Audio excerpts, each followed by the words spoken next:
Assalamu alaikum. Myself Mohammad Zehan and this is Kitken School Sakkar, affiliated with Pakistan Montessori Council Islamabad. Today we are going to discuss unit number 7 analytical chemistry of class 10th chemistry. Topic is quantitative analysis. दरअसल ये जो topic है quantitative analysis, ये हमें क्या बताता है।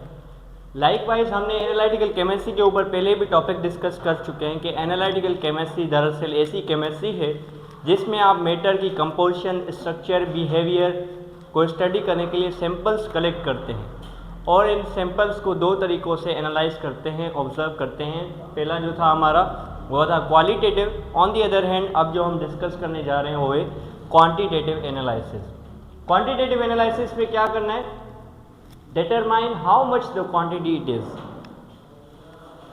Quantitative analysis में दरअसल हम ये देखना चाह रहे होते हैं गिवन सैंपल के अंदर कि कितनी मिकदार मौजूद होती है, आइदर वो आपका सबस्टेंस एलिमेंट है, मॉलिक्यूल है, मिक्सचर है या किसी भी फॉर्म के अंदर हमारे पास मौजूद है। उसके सैंपल को स्टडी करने के लिए हम देखते हैं कि उसकी क्वांटिटी कितनी है। Determine how much the quantity is. और मेथड क्या होते हैं इस क्वांटिटेटिव एनालिसिस को सरंजाम देने के लिए? वो मेथड हमारे पास दो दरअसल मौजूद होते हैं। एक हमारा मेथड होता है फिजिकल मेथड और दूसरा मेथड होता है हमारे पास केमिकल मेथड। फिजिकल मेथड क्या होता है? फिजिकल मेथड के ज़रिए से हम कुछ प्रॉपर्टीज़ जो हैं कंपाउंड की या सैंपल की कह लें या एलिमेंट की कह लें वो फाइंड कर रहे होते हैं, like density, temperature, absorption, magnetic influence, colour and texture. इनके अंदर हम सैंपल की देख रहे होते हैं कि ऑन दी अदर हैंड कि सैंपल के पास कितनी डेंसिटी मौजूद है, टेम्परेचर कितना वो सस्टेन करता है, आइदर उसकी बॉइलिंग पॉइंट क्या होगी टेम्परेचर की अकॉर्डिंग या उसकी फ्रीजिंग पॉइंट क्या होगी, मेल्टिंग पॉइंट क्या होगी, फिजिकल बिहेवियर क्या होगा, कलर उसका क्या होगा और कितना कलर होगा, उसकी क्वांटिटी कितनी होगी, उसका टेक्सचर क्या होगा। Find properties bye.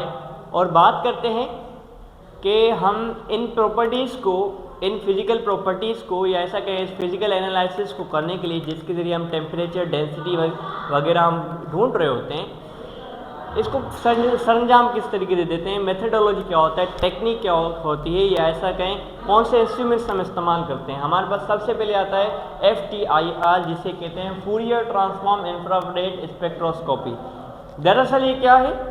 FTIR एक टूल का नाम है जिसकी वजह से आप गिवन सैंपल के अंदर चाहे वो एलिमेंट है, कंपाउंड है, मॉलिक्यूल है या मिक्सचर है, उसकी कंपोजिशन देख रहे होते हैं कि उस सैंपल के अंदर कितने एलिमेंट्स मौजूद हैं, उनकी क्वांटिटी क्या है और इसके अलावा उनकी केमिकल प्रॉपर्टीज़ क्या हैं, कीमियाई खुसूसियात क्या हैं, खूबियाँ क्या हैं।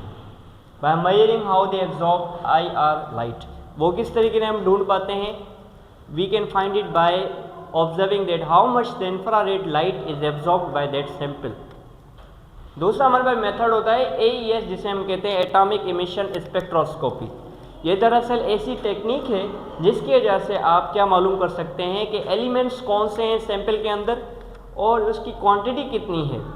वो किस तरीके से हम मालूम करते हैं? हम उस सैंपल को हीट देकर, जब हम उसे हीट प्रोवाइड करते हैं, heat is basically the form of energy, और जब हम एनर्जी प्रोवाइड करते हैं उस सैंपल के अंदर तो उनके उस सैंपल में मौजूद एटम्स के अंदर इलेक्ट्रॉन्स जो हैं वो एक्साइटिंग हो जाते हैं। एक्साइटिंग की वजह से वो क्या करते हैं, अपने शेल्स में से जंप करते हैं। जब शेल्स में से वो जंप करते हैं तो एनर्जी की इमिशन होती है और इस एनर्जी की इमिशन की वजह से या एनर्जी को ऑब्जर्व करने के बाद हमें बता पाते हैं कि whether which type of element that is. Here the topic ends. Please do like, subscribe and share this video.